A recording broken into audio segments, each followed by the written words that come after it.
পাশাপাশি আরো একটা বেশ বড় গুরুত্বপূর্ণ খবর রয়েছে। দেখুন, রাজ্য প্রশাসনের সঙ্গে নির্বাচন কমিশনের এই যে ঝামেলা, এই যে পরিস্থিতি সৃষ্টি হয়েছে, আপনারা জানেন তার মধ্যে মুখ্য সচিবকে দিল্লিতে তলব করা হয়েছে এবং আজ বিকেল 5টার সময় সশরীরে তাকে হাজিরা দিতেও বলা হয়েছে এবং ইতিমধ্যে দিল্লির উদ্দেশ্যে রওনা হয়েছেন তিনি। আরো একটা গুরুত্বপূর্ণ খবর, সুকান্ত মজুমদারের অফিসে সিএএ ক্যাম্প, এসআইআর আবহে এবার খোদ কেন্দ্রীয় প্রতিমন্ত্রী তথা বালুরঘাটের সাংসদ সুকান্ত মজুমদারের অফিসে সিএএ ক্যাম্প তৈরি করা হলো। আরো ডিটেলস জানবো, আমাদের সহকর্মী সন্তু এই মুহূর্তে রয়েছেন আমাদের সঙ্গে। সন্তু, বালুরঘাটে যিনি সাংসদ রয়েছেন তার যে এমপি অফিস, অর্থাৎ তার এমপি অফিসে কিন্তু সকাল থেকে প্রচুর মানুষের, কিন্তু সাধারণ মানুষের ভিড় দেখা যায় এবং আজকে প্রায় সকাল 11:30 নাগাদ এই ক্যাম্প তিনি নিজে উদ্বোধন করেন এবং নিজে উদ্বোধন করার পর সাধারণ মানুষদের সঙ্গে কথা বলেন যে এসআইআর পরিস্থিতিতে এই সিএ করার কি প্রয়োজন আছে, কি কি দরকার রয়েছে, তারা কোথায় আবেদন করবেন, কি করতে হবে, এই সমস্ত বিষয়গুলি নিয়ে কিন্তু সাধারণ মানুষদের সঙ্গে কিন্তু সুকান্ত মজুমদার কথা বলেন এবং তাদেরকে আশ্বস্ত করেন যে এই আবেদন করলে তারা কিন্তু কোন রকম বিপদে। আমি পুরনো খবরে ফেরত চলে যাচ্ছি।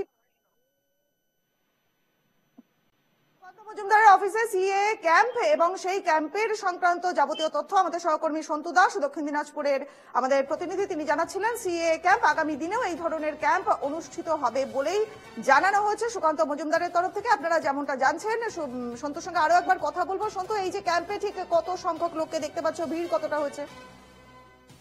সকাল থেকে কিন্তু প্রচুর মানুষ, সাধারণ মানুষের ভিড় কিন্তু লক্ষ্য করা যাচ্ছে এবং তিনি এটাও জানিয়েছেন যে শুধুমাত্র আজকে নয়, আজকে থেকে এই ক্যাম্প শুরু হলো, আগামী দিনে দক্ষিণ দিনাজপুর জেলার বিভিন্ন জায়গায় কিন্তু এই ধরনের ক্যাম্প হবে এবং তিনি আর একটা গুরুত্বপূর্ণ কথা বলেছেন, এই ক্যাম্প কিন্তু আসলে পরে আজকেই কিন্তু সেই কাজ কিন্তু সম্পূর্ণ হবে না, অর্থাৎ তাতে অ্যাপ্লিকেশন করতে হবে, তাদের যাবতীয় কাজকর্ম করতে হবে, বেশ কিছু কাজকর্ম রয়েছে এবং সেটা নিয়ে কিন্তু সমস্ত কিছু বিষয়গুলি নিয়ে সাধারণ মানুষের কথা বলে এবং তিনি আশ্বস্ত করেন খুব শীঘ্রই কিন্তু এই বিষয়গুলো কিন্তু গুরুত্ব সহকারে দেখা হবে এবং সকাল থেকে যে প্রচুর মানুষের যে ভিড়, এখনো কিন্তু প্রচুর মানুষ কিন্তু এই ক্যাম্পে কিন্তু লক্ষ্য করা যাচ্ছে। রনিপা, অনেক অনেক ধন্যবাদ। সন্তু, নজর রাখো তুমি। দেখতে পাচ্ছেন যে ক্যাম্প চলছে সুকান্ত মজুমদারের অফিসেই। সিএএ ক্যাম্পের আয়োজন করা হয়েছে, প্রচুর সংখ্যক মানুষ তারা একত্রিত হয়েছেন। সিএএ নাম নথিভুক্ত করলে কি হবে, ঠিক সেই সব বিষয়গুলোকেই পরিষ্কার করা হচ্ছে। সুকান্ত মজুমদার তিনি সশরীরে সেখানে উপস্থিত রয়েছেন। আগামী দিনেও এই ধরনের ক্যাম্প হবে বলে জানানো হয়েছে সুকান্ত মজুমদারের তরফ থেকে। সিএতে নাম নথিভুক্ত করলে ঠিক কি হবে সেই বিষয়টাকেই বোঝানো হচ্ছে। দেখতে পাচ্ছেন সুকান্ত মজুমদার যারা সেখানে একত্রিত হয়েছেন সিএ কে কেন্দ্র করে জানতে চাইছেন, তাদেরকে জানানো হচ্ছে গোটা বিষয়টা এবং সিএ কে কেন্দ্র করে যেমন মানুষের মনে যে ভয়ের আবহ সৃষ্টি হয়েছিল আগে, সেই ভয় কাটানোর জন্যই আজকের এই ক্যাম্পের আয়োজন করা হয়েছে।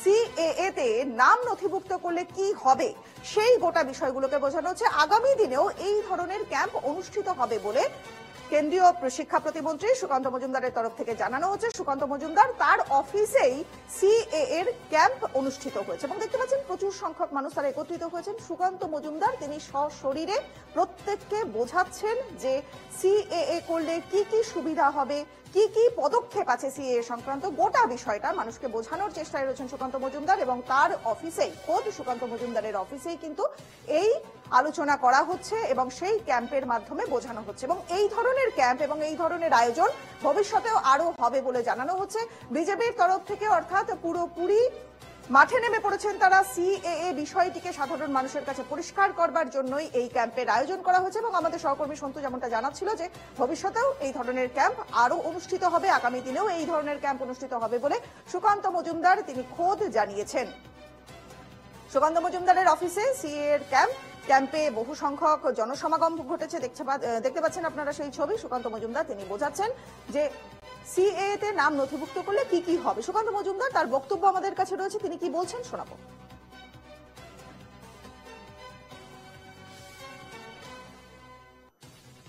হয়েছিল, আইন পাশ হয়েছিল, তখন পশ্চিমবঙ্গের মুখ্যমন্ত্রী বাংলার মানুষকে, বাংলার উদ্বাস্তুদেরকে বিভ্রান্ত করেছেন। উনি বলেছিলেন সবাই নাগরিক, কারো কোনো অসুবিধা হবে না। পরবর্তী সময় আমরা দেখলাম নদিয়া সহ বিস্তীর্ণ এলাকায় মানুষ যারা উদ্বাস্তু সমাজের মানুষ, তাদেরকে পশ্চিমবঙ্গ সরকারেরই দপ্তর একের পর এক নোটিশ ধরাতে শুরু করলো যে আপনি বাংলাদেশি, আপনি প্রমাণ দিন আপনি বাংলাদেশি নন। তখন মানুষ বুঝতে পারলো যে মাননীয় মুখ্যমন্ত্রী আসলে আমাদেরকে বোকা বানিয়েছে। তাই সিএ এবারে এসআইআর আসছে, আপনারা জানেন এসআইআর 2002-3 যদি নাম না থাকে তাদেরকে প্রমাণ করতে হবে তারা ভারতীয় নাগরিক। তাই আমরা এখন রাজ্যের বিভিন্ন জায়গায় সচেতনতা, সিএ সচেতনতা শিবির, ছবি দেখাচ্ছি সুকান্ত মজুমদারের অফিসে ক্যাম্পের আয়োজন করা হয়েছে। ক্যাম্পের উদ্দেশ্য কি, যে সিএএ তে নাম নথিভুক্ত করলে কি হবে সেই বিষয়টাই বোঝানো হচ্ছে।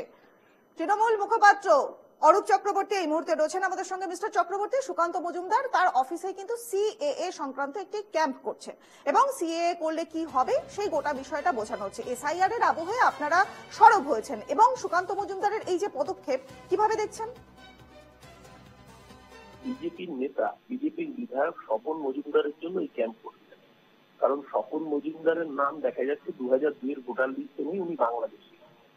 সুকান্ত মজুমদার এই ক্যাম্পটা করেছেন কুৎসিত কুৎসিত গান গিয়ে অশ্রাব্য গালিগালাজ করেন তার জন্য, কারণ তিনি বাংলাদেশী। সুকান্ত মজুমদার এই ক্যাম্পটা করেছেন নিশীথ প্রামাণিক, একদা কেন্দ্রের স্বরাষ্ট্র দপ্তরের প্রতিমন্ত্রী ছিল, যার জন্ম বাংলাদেশে, যার পরিবারের লোকজন এখনো বাংলাদেশে রয়েছে, তাদের জন্য। সুকান্ত মজুমদারের এই ক্যাম্পে সবার আগে সুকান্ত মজুমদারের স্ত্রী, যিনি, যার 2 জায়গায় ভোটার লিস্টে নাম আছে, জলপাইগুড়ি নিজের বাপের বাড়িতেও নাম রয়েছে, আর সুকান্ত মজুমদারের কাছে থাকেন এখন বালুরঘাট, সেখানেও নাম রয়েছে। এই ক্যাম্প থেকে আগে সেই স্ক্রিনিংগুলোর কাজ সুকান্ত মজুমদার শুরু করুন, তারপর সুকান্ত মজুমদারের বড় বড় গাল গল্প দেশের মানুষ বিশ্বাস করবে। ওদের কথায় মানুষ বিশ্বাস করে না। আজকেও আপনারা দেখেছেন যে দিল্লি, নয়ডায় বাঙালিদের হোটেল ভাড়া দেওয়া হচ্ছে না। বাঙালিদের ভোটার কার্ড, আধার কার্ডে বাংলা ভাষা লেখা থাকে বলে বলা হচ্ছে বাংলাদেশ। ভাবুন, যারা দেশকে স্বাধীন করলো তাদেরকে হোটেলে রুম দিচ্ছে না, বলছে নিরাপত্তার কারণে বাংলাদেশিদের রুম দেওয়া হবে না। সুকান্ত মজুমদার হিম্মত হবে একবারও প্রতিবাদ করবার? উনি তো কেন্দ্রের মন্ত্রী। এরা হচ্ছে রাজাকার, এরা হচ্ছে খানসেনার দালাল, যারা বাংলাকে বাংলাদেশ বানাতে চায়। এরা হচ্ছে সেই বিজেপি। ঘাড় কাটটা দিচ্ছে বাংলার মানুষ, আবারও চাকরি দেবে। একেবারে অনেক অনেক ধন্যবাদ আপনাকে। মিস্টার অরূপ চক্রবর্তী এতক্ষণ ছিলেন আমাদের সঙ্গে, তৃণমূল মুখপাত্র, তার বক্তব্য আপনাদের শোনালাম এবং ছবি দেখাচ্ছে সুকান্ত মজুমদার তার অফিসে সিএ এর ক্যাম্প করা হয়েছে। মানুষদেরকে বোঝানোর চেষ্টা করছেন, বোঝানো হচ্ছে সিএ সংক্রান্ত বিষয়ে, যে সিএ করলে কি কি হবে। আগামী দিনেও এই ধরনের ক্যাম্প অনুষ্ঠিত হবে বলে বলেছেন সুকান্ত মজুমদার।